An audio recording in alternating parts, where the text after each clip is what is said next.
Hey everyone, Dr. Frunke here with a new knife consult. Well, really, we're going to do two knives at once here, and that's because these knives are both from a new manufacturer to me.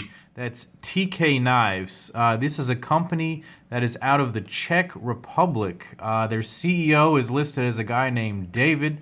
I don't know much else about the company except that they make custom knives out of the Czech Republic, and their website says that their mission is to strive to produce knives of the highest quality with the highest grade materials and with very high-end engineering.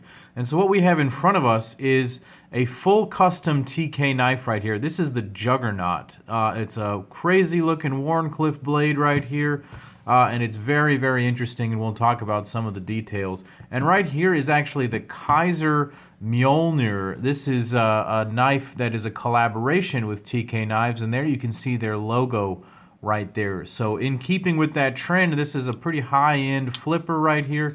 This is designed after the full custom Mjolnir that they have. Both of these knives come to me by way of Tony Meter.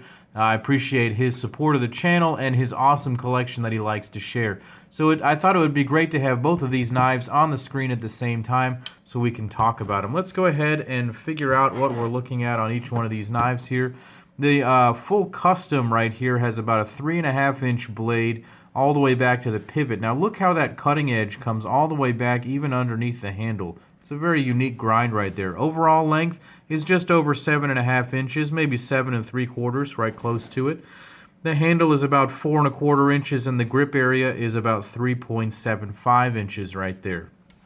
The Mjolnir comes in a little bit bigger than that. It is a 4 inches back to the pivot right here, but the cutting length is around 3.75 inches right there. Overall length, you're looking at 8 inches, and the handle is going to be about 4.5 inches, something like that. I think I need to bring this down here to really get that measurement. Yeah, just about 4.5 inches, just over, and the grip area is right at about 4 inches. So a bigger knife overall here with the Mjolnir, but it is also a super nice design. I'll bring out a couple of other knives just for a size comparison. A big knife right here is the Spyderco Paramilitary 2. And then how about the Spyderco Manix 2? All of these are going to be crowded right here onto the screen, so you can kind of see what size range we're looking at. These are the medium, big kind of size range right here. Super, super nice knives. I think that we're going to start out with the full custom here and talk about this. Up front is this Wharncliffe blade that is, I think, made of N690. That is an Udenholm steel, and it is a pretty good steel. It holds a nice edge. I don't have a lot of experience with it, but it is a powdered metallurgy steel, and it holds a nice edge, and they've put a really brilliant edge on this thing, and it came mind-blowingly sharp. If you follow his Instagram, I believe it's Trastech Knives, he talks about how he strives to have these incredibly thin edges, so we'll go ahead and see what we're looking at right here. I'll pull out the calipers. So just the blade itself, the blade stock is 0.13, and behind the edge on this guy, just behind the edge, you're looking at 0.025, 0.03. So very, very, very thin. It may be even thinner than that if I was measuring it correctly, but super, super thin behind the edge, and surprisingly, this thing just came unbelievably sharp. Super, super, super sharp, and I love the edge that it's got on there. Moving back to the pivot, this thing runs on ball bearing washers. You can see them in there. It's a little bit interesting the way that the blade just wraps around there. It's like not very much metal that's supporting it, but I suppose you're not going to really use it for anything that would tear it apart. There's a nice big shouldered stop pin right there that's integrated inside, so super nice. Very nice deployment. Amazingly smooth action. I really, really like that a lot. Super nice action. Speaking of the action, it is a flipper deployment only. This knife reminds me ever so slightly of the VDK War Admiral in the way that it deploys and the smoothness that it has. The ball bearing track, the detent track you can see on the outside of the blade right there. That's a small little complaint that some people have, but it's never really functionally a big problem. I do like the hardware on the pivot. This is certainly unique. You don't really see a lot of knives with these flathead screws. it seems like it's so simple. So many people would have that laying around the house to maintain. If you put a quality screw in there, you know, I don't know if this is titanium or steel. It could be either and just like flamed. I'm not sure. I'll have to look into that. Maybe someone can enlighten me on that one. But it's super nice, and it's very, very easy to maintain. You could just take this knife apart in no time, and it would go really smoothly. Moving back to the handle, you've got a couple of pieces of nice titanium. So it's actually a liner lock knife with a nice robust liner lock with an early lockup. There's no lock bar insert that I can see, but there's no lock stick either, so they've done that quite well. And then on the outside are some titanium scales. Now these knives come customized with a lot of different looks and a lot of different finishes on these titanium scales that they have. So very, very nice, very, very nice handle. Super nice ergonomics too, very comfortable, no hot spots. It's got a nice curvature to it so it fits in the hand well. There's no real jimping, but you don't need to. I have an extremely positive grip on this thing. It's not going anywhere. The pocket clip is a little bit, leaves a little to be desired. It is a 3D milled clip without a whole lot of spring to it. They actually have it raised up off the scale itself so that it can allow for that lack of flexibility. But in doing that, it does actually go into the pocket okay. It's not very tall off of the knife, so it doesn't work well for thicker jeans, and so it kind of rides a little bit prominently, but that's okay, especially because it has this beautiful backspacer. This thing is hand done.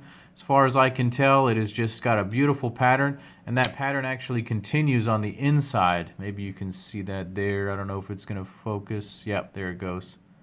Super nice. So nice little touches right there. So let's go ahead and talk about the Kizer. So the guys over at TK decided to do a collaboration with Kizer. This is actually their second one. The first one was the Kizer.